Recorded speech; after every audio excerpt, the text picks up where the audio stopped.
Salut à tous les parieurs, bienvenue sur ma chaîne YouTube où on parle paris sportif et dans cette émission L'expert, je vous partage mes conseils pronostics NBA du jour. Avant de commencer, comme d'habitude, pour soutenir la chaîne, on clique sur le bouton like, on s'abonne, on active la cloche pour louper aucune des prochaines vidéos paris sportifs et mettez-moi en commentaire vos pronostics NBA. Pour ceux qui ne me connaissent pas, je suis Dorado, je suis passé de livreur de pizza à parieur professionnel au Mexique et depuis 2011, j'aide les parieurs dans la francophonie à augmenter leurs revenus grâce à leur passion des paris sportifs. Ma stratégie, elle est basée sur un grand volume de pronostics misant sur plus de 100 championnats de basket à travers le monde en pariant sur les handicaps. Vous pouvez retrouver tous mes résultats certifiés sur Bet2Invest. En plus de partager des pronostics gratuits sur Telegram, je propose également un service de suivi de tipster où je partage 100% de mes pronostics, ainsi qu'un deuxième service où je partage les meilleurs codes boostés basket sur les bookmakers français. Pour ceux que ça intéresse, vous avez les liens dans la description. Petit conseil pour placer vos pronostics aux meilleures cotes et gagner plus d'argent, je vous conseille de parier comme moi sur le bookmaker Pinacle en passant par le broker Asian Connect. Le lien pour vous inscrire est dans la description ou les commentaires épinglés. Je vais à présent vous partager mes avis pour les 11 matchs du jour en NBA.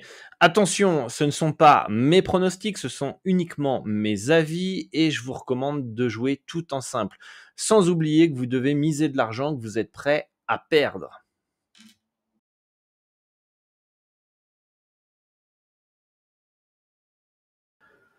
Les Hornets partent logiquement favoris face à Détroit à domicile, projection victoire 116 à 112, mais rien ne m'intéresse dans cette rencontre d'un point de vue total de points et handicap. Je préfère partir sur des performances joueurs avec la Melo Ball qui peut faire évidemment plus de 7,5 passes à 1,781. Il tourne autour de 8-9 passes en moyenne par match. C'est le leader de cette équipe, c'est lui qui fait jouer les autres. Et le deuxième avis que je peux vous partager, c'est le rookie Brandon Miller qui, pour son premier match, a scoré plus de 10 points. Donc pourquoi pas avoir plus de responsabilités ou autant de responsabilités sur ce match 2 et il pourrait scorer plus de 8,5 points.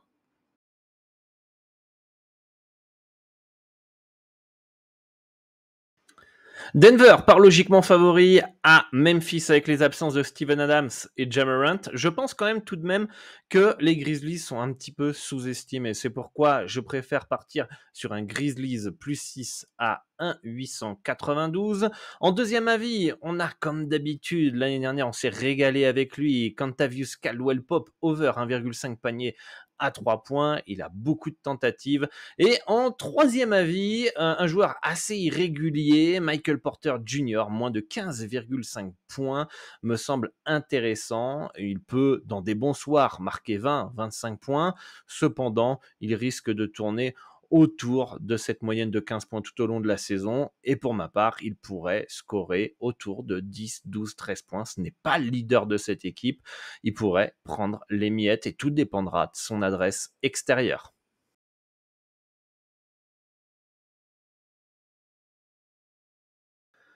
Attention à ce match piège pour Cleveland qui reçoit OKC qui a fait une très belle performance à Chicago. Cleveland part logiquement favori à domicile. Mes projections leur donnent une victoire 114 à 112. Attention, Darius Garland pourrait être absent pour cette rencontre.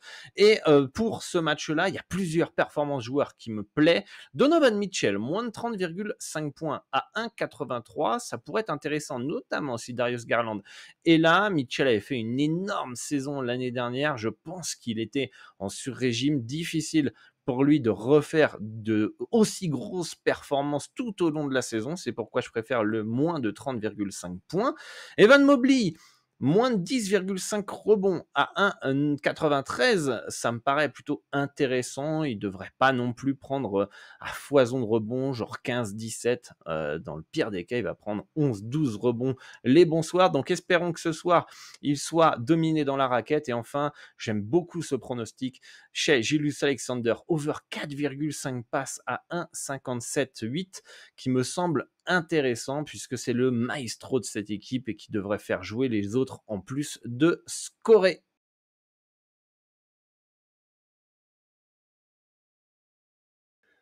Petit choc ce soir entre les Hawks et les Knicks. Projection victoire 116-115 d'Atlanta qui est logiquement favori à domicile. Mais attention à ces New-Yorkais qui peuvent aller s'imposer là-bas. Rien ne m'intéresse en termes de total de points et handicap. Par contre, j'aime beaucoup ces performances joueurs, notamment DiVincenzo qui devrait marquer au moins un panier à 3 points après 3-4 tentatives dans le match. Donc on va espérer qu'il en mette un seul.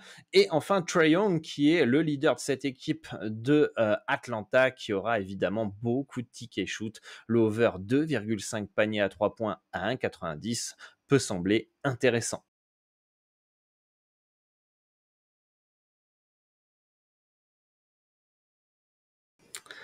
À première vue, on pourrait penser que Miami plus 8,5 plus 9 pourrait être intéressant, mais j'ai été très surpris de voir que mes projections donnaient une victoire 112-103 de Boston qui, avec les recrues de Jrue Holiday pour remplacer Marcus Smart défensivement et même avec un surplus en attaque et dans la gestion du jeu, ajouté à cela un Porzingis dans le pick and pop qui a fait très mal aux Knicks lors de la première rencontre, Boston s'avère redoutable cette saison et par logiquement favori à domicile. Miami peut évidemment dans un bon soir rester dans l'handicap de plus 8,5 plus 9. Cependant, attention, une chose est sûre, c'est que le moins 9 n'est pas valu, le moins 9 est surtout F0. Donc pour moi, préférence malgré tout en termes d'informations sur le plus 8,5 plus 9 du hit de Miami. On pourrait avoir un match très défensif dans cette rencontre. Malheureusement, on n'est pas en playoff, on n'est pas non plus sur un match coup près. Donc le under 218 points à 1,925 me semble une petite confiance. Je préfère les performances joueurs. Jalen Brown qui a raté son premier match et qui devrait réagir dans cette rencontre, marquer au moins 20 points dans ce match-là à 1,74. Et je trouve quand même que le double-double de Jason Tatum est un peu haut. Certes, il peut prendre beaucoup de rebonds, mais dans un match qui pourrait s'annoncer défensif avec moins d'attaques et moins de tirs, on pourrait avoir moins de rebonds pour Tatum. De plus, Porzingis est là à présent avec sa taille pour prendre quelques rebonds. Et j'aime bien Tatum qui ne fait pas un double-double à 1,884. La cote était plus haute que le under rebond. Donc voilà, on sait très bien qu'il va marquer plus de 10 points vraisemblablement. Donc on compte sur les rebonds et ne pas dépasser les 10 rebonds. Voilà les amis pour ce match-là entre les Celtics et le Heat.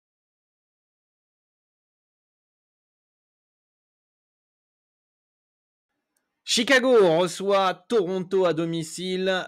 Aucun avis pour cette rencontre. Rien ne me semble intéressant, que ce soit handicap, cut team ou encore performance joueur. Je vous laisse quand même un instant pour visionner les projections score 111-107 en faveur de Chicago.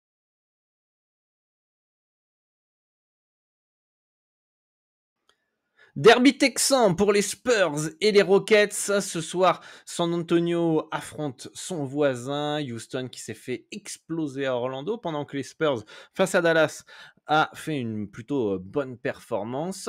Je m'attends à ce que San Antonio s'impose ce soir 121-120 dans un match assez serré. Je m'attends à ce que Houston fasse mieux quand même que le premier match. Le over de 125 points peut être intéressant puisque 121-120, c'est un gros score, 141 points, 241 points au total. Je me méfie quand même de ce cut parce que l'année dernière, les Spurs ont encaissé beaucoup de points, 123, et je pense qu'avec Victor Wembanyama, la défense va considérablement s'améliorer pour cette équipe des Spurs. D'ailleurs, Victor Wembanyama, on va le parier, plus de 17,5 points à 68, ça me semble intéressant. Il a marqué, je crois, 15 points lors du premier match, si ma mémoire est bonne, alors qu'il était en foul trouble. Et je pense que ce soir, il peut dépasser les 20 points. Donc voilà pour cette rencontre. On va pousser pour le français. On va espérer qu'il n'ait pas de problème de faute, qu'il passe une meilleure soirée que son opening night.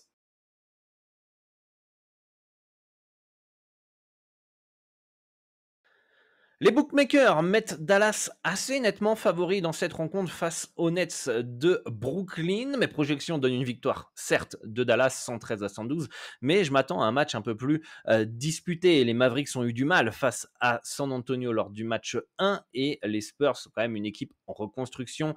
La dernière minute a été une ribambelle d'erreurs de jeunesse. C'est ce que les Nets n'auront pas ce soir. Ils peuvent créer la surprise et aller gagner chez les Mavs, qui a encore besoin de trouver une certaine alchimie entre Luka Doncic et Kyrie Irving. En plus, on a une confrontation entre les anciens Nets et anciens Dallas, donc ça risque d'être assez motivant pour certains joueurs. Je pense que les Nets peuvent rester dans l'handicap de plus 6 à 1,96.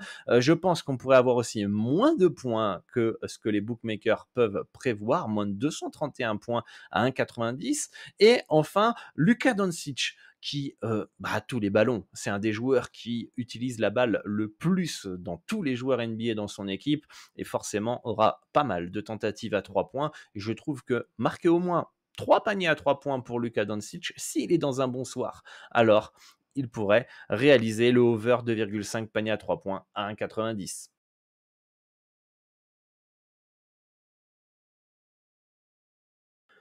Un déplacement qui va pas être simple pour les Clippers. Je suis assez étonné d'ailleurs de les voir assez nettement favoris face à cette équipe du Jazz. Une équipe du Jazz toujours difficile à jouer chez eux. Une équipe avec pas mal de talent. Les Clippers peuvent être assez irréguliers à l'extérieur. Je pense que le marché est assez résultat orienté suite au premier match excellent de la part de Los Angeles. Je ne serais pas étonné de voir le Jazz s'imposer chez eux. D'ailleurs, mes projections donnent une victoire 120 à 117. Donc le Jazz à 2,50, ça peut se tenter. On pourrait avoir des points puisque Utah joue quand même beaucoup sur l'offensive et les Clippers peuvent très bien suivre ce tempo-là. Donc pourquoi pas un over 227,5 points. Et enfin, Jordan Clarkson qui peut bombarder à 3 points. Plus de 1,5 panier à 3 points à 1,537 peut me sembler intéressant dans cette rencontre.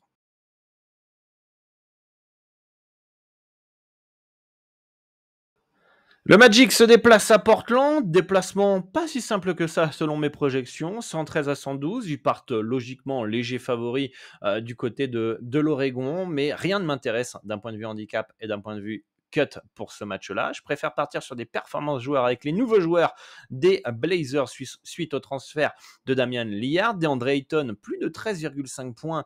Je pense que c'est un intérieur dominant, capable d'avoir des responsabilités dans cette nouvelle équipe de Portland. Donc pour moi, il pourrait marquer entre 15 et 20 points tout au long de la saison. Donc ça me semble intéressant. Je ne vois pas pourquoi Portland l'aurait fait venir pour ne pas lui donner des ballons à l'intérieur. Et enfin, un Malcolm Brogdon, meneur gestionnaire, un meneur qui a toujours fait au moins 4-5 passes en moyenne par match depuis le début de sa carrière.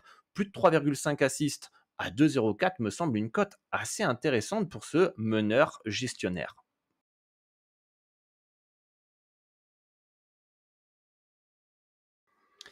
Revanche des derniers playoffs et du premier tour entre les Kings et les Warriors. Autant Sacramento aura une petite envie de taper cette équipe de Golden State qui les avait éliminés lors du premier tour. Mes projections donnent une victoire 124 à 120. Donc les Kings qui sont favoris selon les bookmakers me paraît tout à fait logique. On va avoir énormément de rythme dans ce match-là. C'est pourquoi que j'aime beaucoup ce over 237 points à 1,892 dans ce match-là.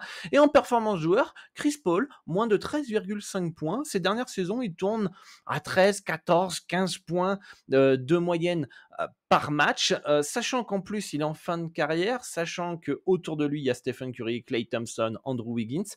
Pour moi, il va pas être du côté des Warriors là pour marquer des points. Il va plus être là pour gérer le tempo, faire des passes et je préfère partir sur un under 13,5 points en estimant que Chris Paul, son rôle à Golden State sera un meneur gestionnaire passeur et pourrait marquer autour de 10-11 points de moyenne par match cette saison. Voilà, ce sont mes avis sur les matchs NBA du jour. Dernière chose, si vous souhaitez connaître un site méconnu des parieurs, mais qui va vous permettre d'augmenter vos bénéfices de 25 à 30%, je vous invite à vous inscrire à ma conférence web qui est totalement gratuite pour découvrir ce site de paris sportifs. Vous avez le lien dans la description.